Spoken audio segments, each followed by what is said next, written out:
Hello everyone on the other side of the screen. So in this video, we will be discussing about one of the most visited and at the same time not lately figured topic in my opinion.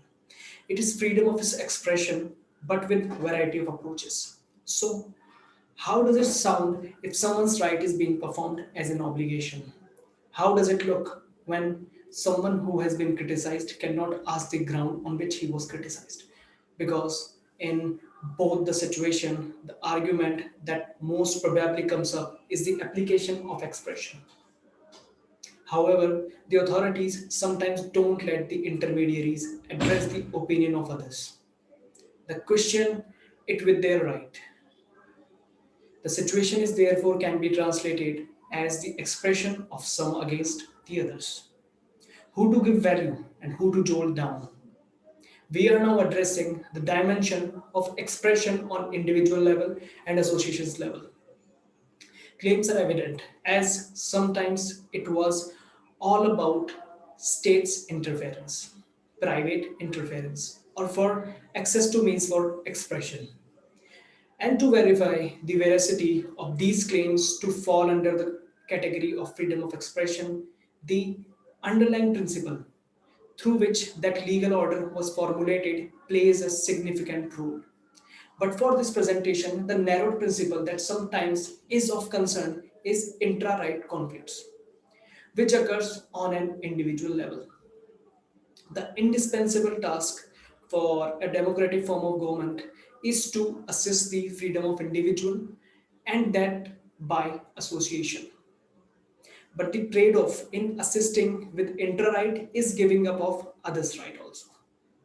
The fundamental principle is every region supposed to be fundamentally adjustable and absolute for citizen confirming it.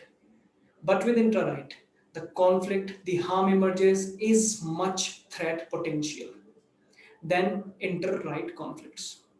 In this specific video, I will talk to you with the filter of legal philosophy rather than judicial traditions and legal promises. The depth with respect to any violation of expression can have various legal objectivities since it accords with the facts. That is the de facto form, obviously. So, sometimes it is expression autonomy on social media platforms, and other times when countries try to delimit the expression for their ideological preferences.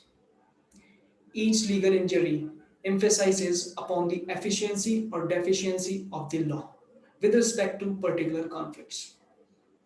Here we are finding out the subjective intricacy of freedom of expression when applied with positive obligations and why intra-right is contradictory in nature and particularly different to it is difficult to resolve in justifiable manner. So first, intra-right with respect to freedom of expression. Here we will be witnessing contemporary perspectives on intra-right conflicts. The horizontal and vertical approach towards examining freedom of speech indicates that state has to parent the right against itself by not censoring and also against non-statutory authorities. Subsequently, the developments were being made with regard to provide such platforms as well. And all that under some fair for the time being conditions. But the ironical part of these implementation is more interesting as to make sure the one is exercising the other part of casualty with proximately be harmed. In USA, it was being held as a legitimate exercise when pornography, controversy about hate speech, etc. cannot be decided in a non-arbitrary method, since it gives rise to the problem of speech against equality. And according to few professors of Harvard, it had been taken into the account that the issue is more of a contradiction occurring from same right because of it. It was being seen as a furthering and not limiting. The disagreements towards not resorting this issue will not mitigate the prospect of risk. The attention is negligible by courts. And of course, the attention is also negligible by constitutional courts and European courts, and also where the so-called human rights were being given refuge.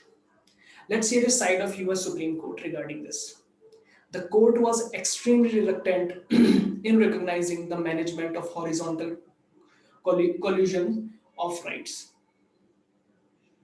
and end up guaranteeing only the cognizance where state is the party against private person. It seems deliberate ignorance towards not inviting any resolution for intra-right conflicts. The claims of privately owned resources to export expression, often seen colliding with the autonomy of control over others' freedom of expression. The Supreme Court, however, recognized the claim of issue volatile and that should thus be dealt with restriction on few elements of speech. Now moving on to the European Courts of Human Rights. Unlike USA, European Court recognized vertical as well as horizontal conflict of freedom of expression. That is, individual against the government and also against individual. The genuine interaction might get result in a collision between individual also.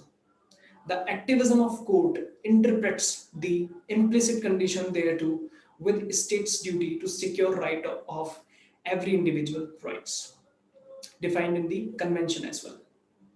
However, the court recognized the intensity of intra-right conflict, but since the court is internationally composed in the manner of jurisdiction, it can only acknowledges the allegations of a state violation. That is, convention is a treaty which is only imposes obligation upon the states, whereas the state acknowledges the inter-right conflicts. The instance of protection can be invoked when any journalist or news presenter gets attacked or dismissed by fellow supervisor. The court is bound to question the authority of the state while the occurrence of act under Article 10 of the Constitution Convention. Here, while interpreting inter-right conflicts while referencing the duty of state, the court interprets that the fundamental duty in democratic form is to impart information and idea that for the general interest. The court, while interpreting, also argued that it can only be achieved through following objective of pluralism. The court, however, established a framework against intrigue nature of a state to perform political expression and aim to promote media pluralism to maintain the proportionate cognizance on positive as well as negative duty. In order to maintain that equality, the court also applied tests where the intra-right conflict should also be treated as inter-right conflicts. However, court had been hesitant while examining this traditional approach. The following sub-argument revolves around the immunity given as political obligation only if it is a proved phenomena for inter-right conflict. Frederick Shaw instated the concept of freedom of expression as a strict liability and came up with this theory of avoidance. Certainly, the idea behind claiming that lies upon the context, that is freedom from state interference only, because it is quite often evident that a place where speech is promoted also have an effect of suppression. The fallacy of having an absolute right has the unstructured part of unestablished rights on the other side also. For example, state in order to promote the expression may fund the newspaper but cannot restrict the opinions. The case of avoidance is consciously based on the idea of recognizing the interference and not the idea of non-interference. At least by this case, we can have rough idea regarding the instances of silencing the expression. The micro deconstruct of expression is only way left to determine the intensity of inter-right conflict. Be it in self-censoring, threatening or abusing of expression or airing someone's view on the media. where the voice can be lowered down, and that says more about right to expression in someone else's hands.